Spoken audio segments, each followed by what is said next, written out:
Tutto pronto per la 50ª puntata di Giovedì a Corte. Oggi con noi Paolo Poddighe, candidato alla presidenza federale della Fitarco. Poi andremo a Cargeghe, dove sabato scorso c'è stato il concerto di Maria Giovanna Cherchi in occasione della seconda tappa del Festival delle Bellezze, e poi ancora l'intervista di Icori Bichesu a Gianni Russo, presidente del consorzio Golfo dell'Asinara, perché c'è stato un altro grande evento, il Festival Diving. Noi siamo pronti, ci vediamo tra pochissimo.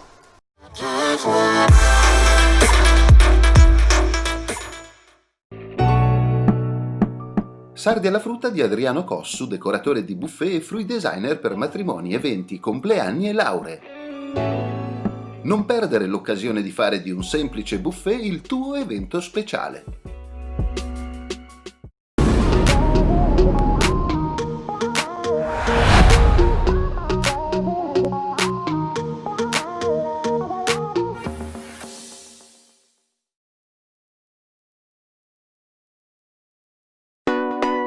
Galleria commerciale Corte Santa Maria. Tanti negozi esclusivi, un superstore Cobec e un ampio parcheggio nel cuore di Sassari.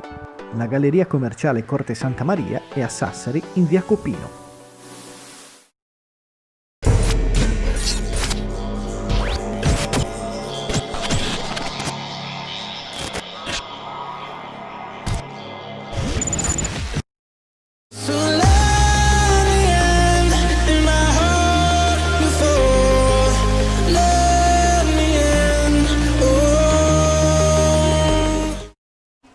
E benvenuto Paolo nel nostro salottino qui. Allora sei piena campagna elettorale come Trump, quindi. In piena campagna, sì, diciamo di corsa anche io per l'Italia, in giro per l'Italia. In giro per l'Italia non solo. Allora, ricordiamo che il 7 e 8 novembre prossimi ci sarà l'assemblea elettiva, no? Del nuovo presidente federale Fitarco. Ricordiamo, per i pochi che non lo sanno, Fitarco è Federazione Italiana Tiro con l'arco, per il quadriennio 21-24, ok? Sei il primo candidato sardo? Sì, io sono l'unico, diciamo, sardo che è arrivato in federazione nel Consiglio federale nel 2001, sono lì dal 2001 con una serie di mandati da vicepresidente e adesso diciamo, ci metto in questa avventura per un'idea di avere un cambiamento per il futuro di questa federazione. Certo, quindi è una cosa un po' naturale perché eri già in assemblea da un po' di anni. Diciamo, no? Che sì, è un mondo che conosco, è un mondo che conosco molto e molto bene, con tutti gli aspetti positivi e negativi, le difficoltà. Nonostante siamo stati col Presidente 20 anni insieme, dunque ci doveva essere un'alternanza naturale su quella che era poi la Presidenza della Federazione, Mario Scarzella, che è il Presidente attuale, ha fatto una scelta diversa, che è quella di voler ricandidarsi ancora per un mandato, perché la legge Lotti aveva comunque messo una norma transitoria che chi aveva già 3 mandati poteva ricandidarsi. Io capisco la sua ambizione, visto che comunque è tanti anni lì, ma non la condivido, e non condividendola, pensando a quella che può essere un rinnovamento oramai della classe dirigente, così come previsto e come anche Spattafora, il Ministro, sta facendo una grande battaglia su questo, credo che sia importante, era importante scendere in campo, per cui sono sceso in campo con un programma molto ambizioso e con una squadra di persone che effettivamente rappresentano alcune l'esperienza, ma tantissimi giovani che dovranno essere accompagnati per costruire la Fitarco del futuro. Come Fitarco del futuro intendo che deve esserci la costruzione di nuove figure di giovani che possano traghettare la federazione in questa situazione anche di pandemia molto complicata. Io qui mi collego al tuo slogan della tua candidatura, è tutti insieme per il nuovo futuro, quindi questo che hai appena detto, che hai iniziato a dire. Tutti insieme perché? Perché io sono convinto, l'ho fatto per mestiere per tanti anni, lavorando in team, in Telecom, in SIP, nella famosa SIP, dove comunque ho sempre gestito personale, e ho imparato che da soli non si va da nessuna parte, ognuno di noi ha una sua specificità, una sua professionalità, ha pregi e difetti, ma che se messi insieme possono sicuramente costruire quella che è la nuova classe dirigente e un percorso facilitato perché tutti rappresentano un pezzo di storia e anche un pezzo di movimento che può portare il nostro sport, il tiro con l'arco, diciamo, nel prossimo futuro, dove dobbiamo cercare di crescere nei numeri, di crescere nell'attività e di creare quelli che saranno i nuovi campioni olimpici e paralimpici, perché la nostra missione è quella di arrivare alle Olimpiadi e Paralimpiadi. Certo. Hai parlato prima un po' di carriera, di passione, di tutto. Tu ti sei avvicinato a questo sport ormai nel lontano 1986, il millennio scorso si può dire ormai, no? Poi dall'87 subito presidente dell'Arcieri Torres, che tra l'altro fondi, giusto? Io ho un passato da judoista, perché ho iniziato a fare judo all'età di 9 anni con Guido Sieni, con Stefano Urgeghe, con tutto quel gruppo di persone che hanno fatto Urgeghe, la storia, che è stato anche nostro ospite qui. Che è stata la storia, ha fatto la storia di Sassari col maestro Canoppoli. Grande palestra di vita, grande palestra di vita in tutti i sensi, sia personale che dal punto di vista anche di crescita sportiva. Nel 1986 mi ero sposato, nacque mio figlio e rimasi un po' in stand-by, ebbi un po' di discussioni col maestro Canoppoli, che allora era molto autoritario, io volevo fare l'istruttore, volevo sapere cosa dovevo fare, però alla fine non siamo trovati, però è stato sempre un grande comunque. Certo. E allora stavo a casa, un mio collega faceva tiro con l'arco, era presidente ad Alghero, Vito Tilocca, della Corax, e lavorava con me. Mi disse, perché non vieni a provare? Andai, io e mio cognato, e iniziamo a fare il corso, era l'86. Mi dissi, ma a Sassari non c'è niente, a Sassari abbiamo creato le Arcieri Torres, abbiamo costruito la società, ho fondato la società e abbiamo iniziato con la WISP 2 ore in una palestra, la numero 4. E lì abbiamo iniziato a portare avanti l'arceria a Sassari, che dopo 35 anni è diventato un punto di riferimento a livello nazionale, è una grande organizzazione, un campo sportivo dedicato al tiro con l'arco. Che tra l'altro forse avevamo qua Lucio Masia la scorsa puntata, avete messo tutto a posto voi, ha raccontato qualcosa. Quella era una discarica, nel 1997 io ero in consiglio comunale, mi ricordo assessore allo sport c'era Gianni Cossu e mi disse, conoscendoci, conoscevamo da tantissimo tempo perché noi eravamo a numero 4, lui era insegnante al numero 4, mi disse guarda che ho un pezzo di terreno per te, andammo a vederlo e questo pezzo di terreno era la discarica del materiale di risulta che erano stati tolti dal Palazzo Palasport Serra dei Migli e lo buttavano lì. Io guardai questo spiazzo e me lo sono già visto finito così com'era, ci abbiamo messo un po' di anni perché è fatto in economia, con finanziamenti pubblici trovati dalla regione, ma grandi risorse e grande passione da parte di tutti gli arcieri che giorno dopo giorno, quotidianamente sono lì, lavorano gratis come volontari, ma che ha dato alla città uno spazio, sicuramente un punto di riferimento che all'amministrazione costa zero e che viene gestito totalmente dagli Arcieri Torres. Cavolo, qua ci sono le basi del grande presidente, quindi... Diciamo che l'ispirazione di aver fatto effettivamente questo passo deriva anche dal fatto che l'esperienza fatta nell'associazione, dove io ho lasciato dopo 8 anni nell'94 di dirigenza, presidenza, sono riuscito sempre a far crescere gli altri che con grande passione hanno portato avanti quella che è il mio spirito e devo ringraziare loro se gli Arcieri Torres oggi sono veramente a livello che sono perché ci mettono veramente passione anche. Assolutamente, bene, bene. Senti, ti piace la musica in generale? Certamente. Maria Giovanna Cherchi, quindi non la l'ho mai incontrata, ma la sento e vedo. Allora ti faccio vedere questo piccolo estratto che abbiamo fatto a Cargeghe per il Festival delle Bellezze. Nel secondo appuntamento c'era proprio il concerto di Maria Giovanna Cherchi in un posto veramente magico che è la chiesa di Santa Maria e Contra, bellissima. Guardiamocelo insieme e poi siamo ancora qua con Paolo.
Grazie.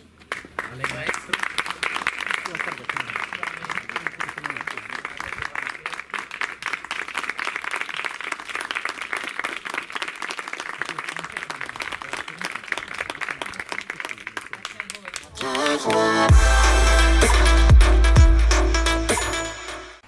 Ecco, immagini suggestive. Noi salutiamo il maestro Vincenzo Cossu. Tra l'altro vi ricordo che il prossimo appuntamento del Festival delle Bellezze sarà il 22 ottobre, altro posto magico, la Basilica di San Gavino a Porto Torres. Ci saremo anche noi con le nostre telecamere di Sardinia Live, quindi ricordatevi, segnatevi questo appuntamento. Paolo, mi dicevi che Cargeghe ti ha ricordato qualcosa? Sì, Cargeghe è proprio quello spazio. Noi tanti anni fa avevamo un arciere che il nonno aveva i terreni lì, Sì. nel viottolo che c'è proprio vicino alla chiesetta, e dove abbiamo organizzato per tanti anni un campo di allenamento di tiro di campagna e le gare di tiro di campagna, e proprio lì nella chiesetta, in quel piazzale, dentro quell'atrio, organizzavamo proprio l'accreditamento e tutta la premiazione. Ah, fantastico. Tiro di campagna, che è una specialità. È una specialità che non è olimpica, ma è una specialità come il tiro tridimensionale sul sago animali 3D, che si svolge in campagna e dunque è molto suggestiva. Baraz da 20 anni facciamo una gara internazionale,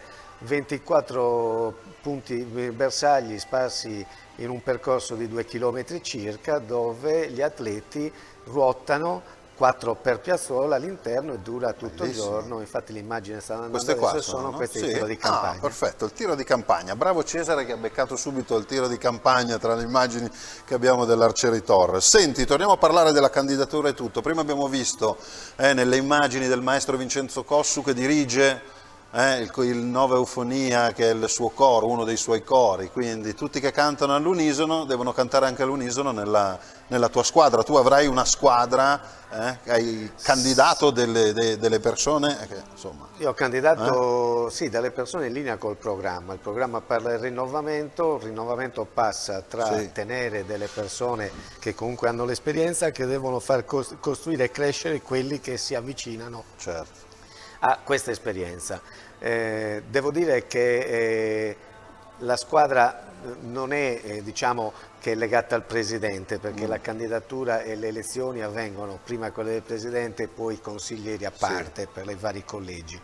Però è importante che ognuno comunque presenti quella che è la sua idea di persone che vogliono portare avanti il governo della federazione. E dunque io ho puntato molto su questo, tenendo conto che uno è Stefano Osele, che è un medico della federazione, nome, che è una persona che insieme a me siamo i veterani un attimo del sistema e quelli che aiutano a crescere tutti gli altri. Poi Stefano Tombesi e Luciano Spera, che sono le due persone che hanno fatto 2 mandati, erano le new entry ultime e allo stesso tempo hanno fatto una loro esperienza e sono cresciute e che aiuteranno il gruppo. Tutti gli altri sono nuovi, per cui abbiamo, ho puntato molto su il rappresentante dei tecnici, che è proprio un ragazzo nuovo di Lanciano, che ha costruito tutto, grande entusiasmo, Francesco Flaminio, che si è messo in gioco e devo dire che sta crescendo man mano che la campagna elettorale va avanti, ed è molto entusiasta di mettere a disposizione la sua esperienza anche di sindacalista all'interno di un gruppo metalmeccanico, di sindacalista europeo, e dunque con una certa capacità.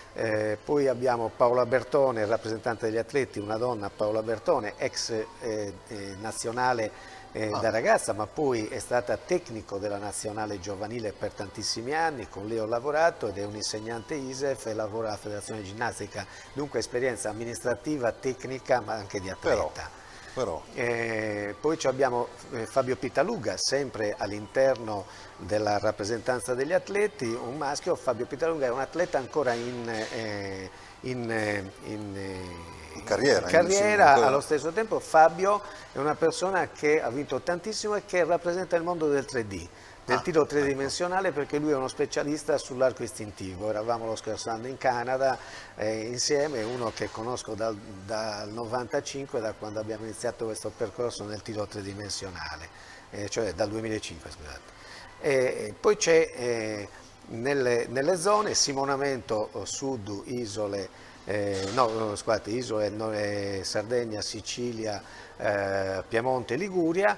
che è anche lei atleta nazionale, insegnante ISEF, che lavora con i ragazzi, è un atleta ancora in corso, però perché per passione, e devo dire che potrà dare veramente tanto, un valore aggiunto. Abbiamo Riccardo Gubini che rappresenta un'altra attività, che è il compound, che sicuramente dovrà approdare nelle Olimpiadi in un futuro. Ci serve chi rappresenta quel mondo, che deve seguire e deve creare un percorso. Riccardo Gubini oltretutto è uno che lavora in un'azienda aerospaziale, è un dirigente che segue la pianificazione e il marketing all'interno della produzione. Credo che questa cosa sia una cosa che poi può essere messa a disposizione di tutti, ed è importante poterlo fare. Dicevo, Luciano Spera nella parte sud, che è un ragazzo, un giovane, 45 anni, ma con 8 anni di presidenza, perché lo portai adentro quando aveva 33 anni. E poi Stefano Tombesi, che è un imprenditore, candidato a livello nazionale di Terni, anche lui organizzatore di eventi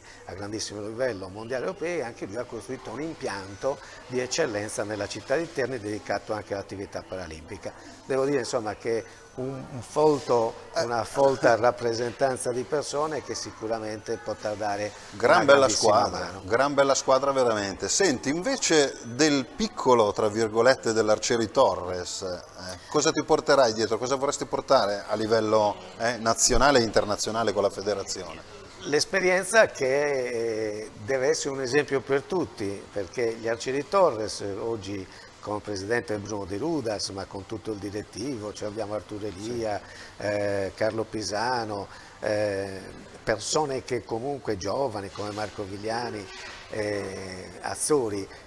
Devo dire è stato un gruppo coeso che è riuscito a portare avanti la società, nonostante io abbia poco tempo da dedicarle, ma loro continuano a lavorare tutti i giorni con i ragazzi, sono tutti i giorni lì, ci troviamo la mattina a prendere il caffè, pianificare quello che c'è da fare tra lavori e attività sportiva, ma quello che ci comuna è la passione e la coesione, lo spirito di gruppo. Lo spirito di gruppo ha contraddistinto gli Arcieri Torres nella loro organizzazione a livello mondiale e europeo di tutti gli eventi, che ha dato lustro alla federazione e l'ha fatta conoscere in tutto il mondo per quella che è la sua capacità di rapportarsi con gli atleti e con i dirigenti, con l'istituzione e col mondo sportivo. Bene, quindi questo senso di organizzazione molto importante. Noi ci fermiamo un attimo per la pubblicità e poi saremo ancora qui, quindi un minutino di pubblicità e poi ancora con Paolo Poddighe.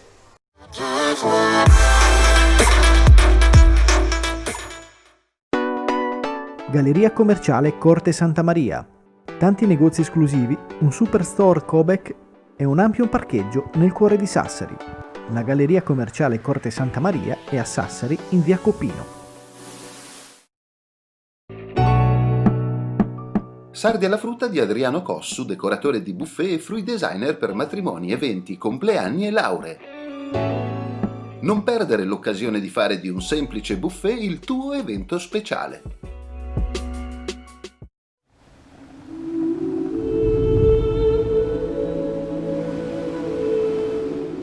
La mente dell'uomo vola come il falco e l'uomo vede con gli occhi del falco.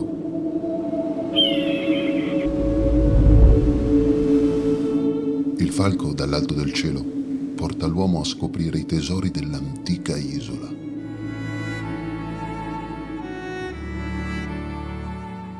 E noi vi raccontiamo tutto quello che c'è sotto.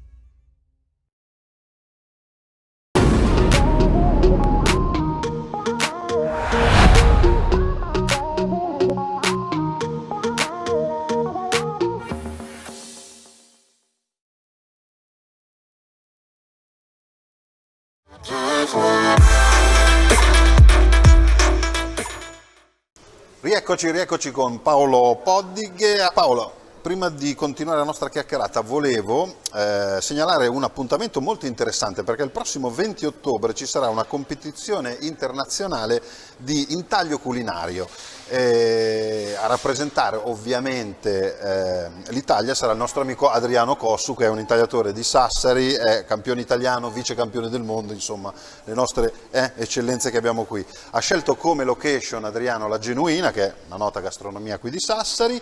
Noi saremo lì con le nostre telecamere per filmare questo evento veramente interessante. La pagina Facebook, per chi vuole un po' seguire, eccolo qua che Cesare manda la slide, è quella di Asociación Mexicana de Escultores Culinarios. Avrò detto bene, Paolo? È un mezzo, non so se è inglese, spagnolo, un mezzo. Spagnolo, ho fatto spagnolo. una via di mezzo. Comunque, ecco, seguiremo Adriano Cossu. Torniamo a noi e continuiamo a parlare di eventi, che abbiamo appena detto di questo, abbiamo parlato qualcosina prima. Tu al Geo Village, ultima edizione, purtroppo quella dell'anno scorso del 2019, organizzi un evento che porti i migliori arcieri paralimpici del mondo in Para Archery European Cup. Mi si è imballata la lingua, è troppo lungo sto titolo, lo facciamo più corto l'anno prossimo. Ma diciamo che com'è? Allora, questo è un circuito paralimpico, Sì. diciamo europeo, ma è aperto a tutte le nazioni.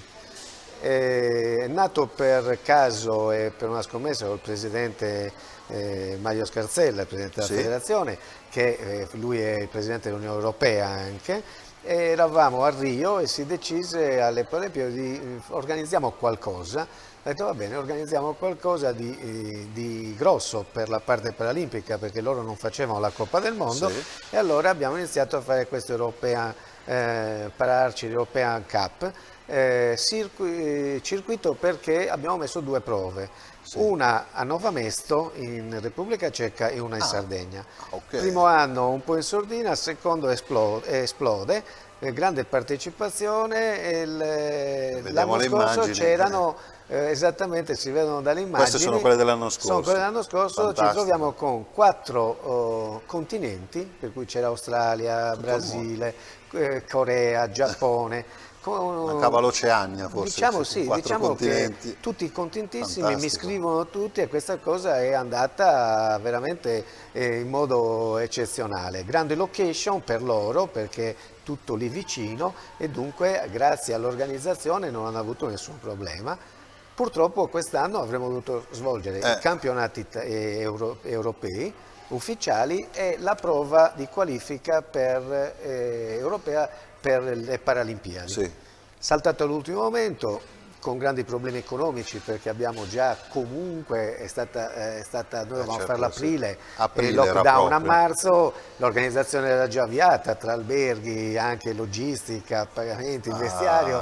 Siamo rimasti tutti lì al palo. È stata riprogrammata ufficialmente per il prossimo anno, dal 30 aprile al 9 maggio 2021. L'unica nostra speranza è che ci siano le condizioni per poterla fare, perché oramai noi abbiamo il lockdown dello sport a livello mondiale per quanto riguarda il tiro con l'arco, c'è, e siamo tutti un attimo al palo. Speriamo che migliori, speriamo si trovi il vaccino, speriamo che in sicurezza si possa riprendere e dare a questi ragazzi, che sono delle persone eccezionali, la possibilità di svolgere questo evento e poter svolgere anche le Olimpiadi e le Paralimpiadi. Ecco, mi sembra che il tiro con l'arco non rientra forse negli sport di contatto, però ci potrebbero essere delle cose differenti nel paralimpico che magari hanno degli accompagnatori? No, noi non abbiamo questo problema, infatti anche la tipologia di sport e le nostre prescrizioni rientrano in quella che è l'attività prevista dai vari decreti dai DPCM. Non abbiamo questo problema, da noi si tira in assoluta sicurezza, perché si utilizza la mascherina sempre, si toglie solo nel momento del tiro. Abbiamo ridotto al 50% i numeri, per cui l'asse interasse dei paglioni è 1,35 m, si tira uno per paglione, dunque si rientra nei 2 metri. Non abbiamo nessuna difficoltà e nessuna diciamo remora a poter fare gli eventi. Il problema sono lo spostamento delle persone che debbono venire da lontano, e alcuni paesi abbiamo visto sono molto in difficoltà, vedi l'America, vedi il Brasile, vedi tanti altri paesi, dunque questo sicuramente vincola un po' quella che è la possibilità di muoversi e di poter effettivamente svolgere un evento internazionale. Se sarai eletto entrerai in un bel periodo per la storia del tiro con l'arco italiano e non solo, internazionale. Ti sei già fatto qualche idea di come affrontare questa situazione, questa emergenza, anche con i tuoi collaboratori che prima ci hai elencato, tutti preparatissimi? Sì, noi abbiamo, allora intanto quest'anno noi siamo stati vicini alle nostre società perché abbiamo dato contributi per circa 900.000 euro più 600.000 euro li abbiamo a livello nazionale destinati al ritesseramento gratuito, un po' come hanno fatto tutti per non perdere un attimo il giro e dare la possibilità alla gente anche in grave crisi economica di poter proseguire l'attività.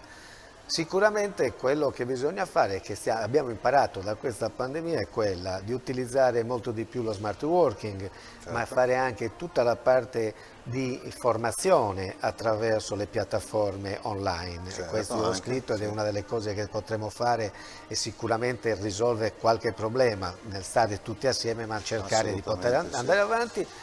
La cosa che dovremo fare è puntare sull'impiantistica, per cui creare molte più centri diciamo federali, o che le società possano trovare casa e non essere legate alle palestre scolastiche, perché abbiamo visto che in questa situazione chi ha effettivamente una struttura propria riesce a continuare ad andare avanti e dare un servizio. Oltretutto devo dire, noi a Sassari abbiamo visto che dopo il lockdown abbiamo avuto tantissimi iscritti e tantissimi ragazzi che è andato in controtendenza a livello del livello nazionale.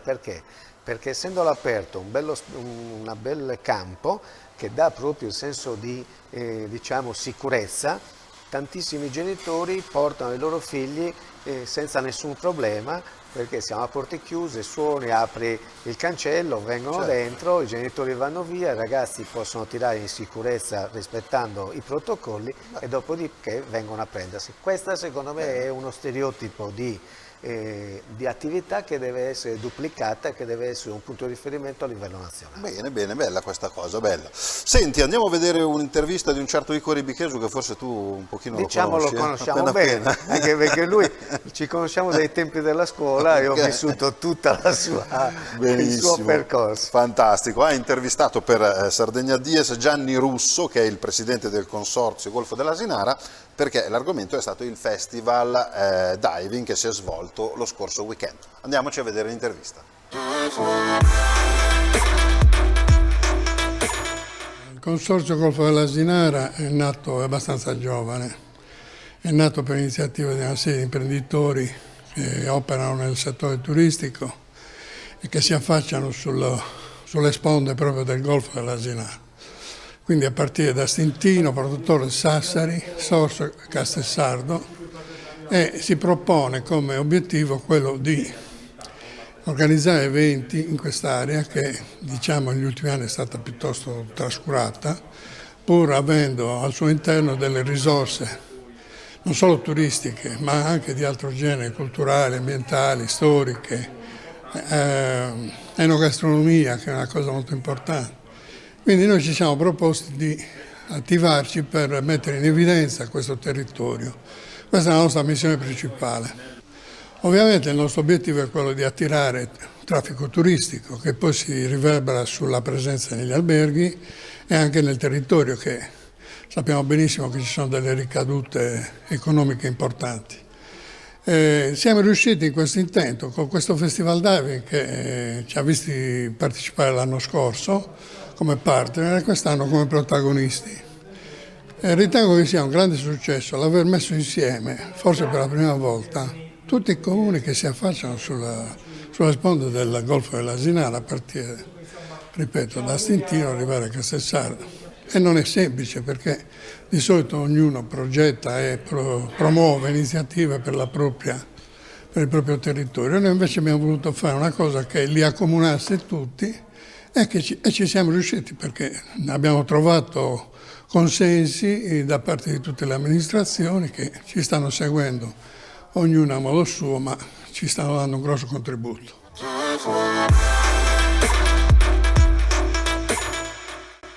Bene, grazie a Ico. Allora Paolo, siamo quasi in chiusura. Che farai da qui all'assemblea? La tua campagna continua alla grande? La mia Dai campagna? in giro?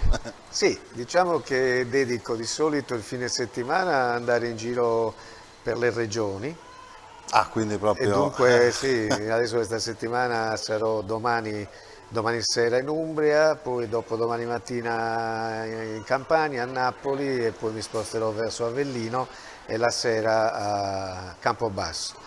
Diciamo che ho girato quasi tutta l'Italia, manca ancora qualcosa. In settimana mi dedico invece a lavorare sui social media e dunque cercare di comunicare e tenere contatti con le persone attraverso diciamo WhatsApp, internet, YouTube, e questo è quello che si fa. È molto importante, certo. Senti, ma se sarai eletto, l'Arcieri Torres l'affiderai nelle mani... No, o è già diciamo affidato? che sono già affidati, nel senso che io sono ospite. Ah, ok, perfetto. Sono contenti loro però se vado via, perché almeno mi dicono che la mattina ogni volta che vado gli organizzo il lavoro e li faccio lavorare troppo, e allora sono contenti se non mi vedono.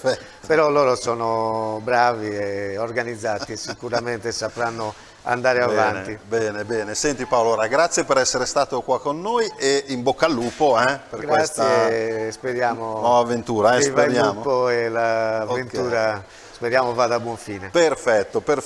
Amici, io vi volevo ricordare che con questa 50ª puntata di Giovedì a Corte finisce la seconda stagione, quindi ci prenderemo una pausa. Potete comunque seguire sempre tutto quello che facciamo sui nostri social o sul nostro sito. I social di Sardinia Life sono pagina Facebook, Instagram, Telegram, li abbiamo tutti, canale YouTube. Il sito, anche per rivedere la puntata, è www.sardinialife.it e la mail per qualsiasi contatto, abbiamo la nostra mail info@sardinialife.it. Quindi a me non resta che ringraziare Cesare Donati alla regia e Chico Pio alle telecamere. Noi ci vediamo presto, ciao!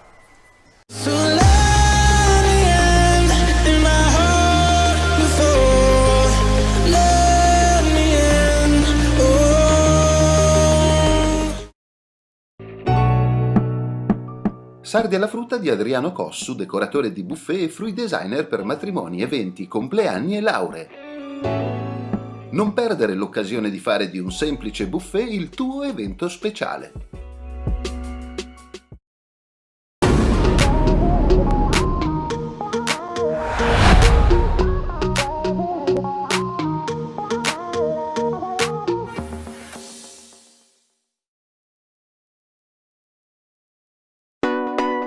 Galleria commerciale Corte Santa Maria. Tanti negozi esclusivi, un superstore Cobec e un ampio parcheggio nel cuore di Sassari. La Galleria commerciale Corte Santa Maria è a Sassari in via Copino.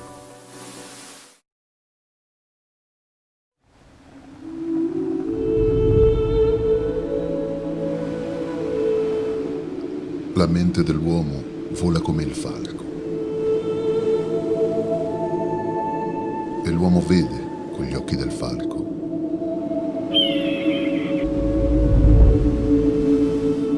Il falco dall'alto del cielo porta l'uomo a scoprire i tesori dell'antica isola.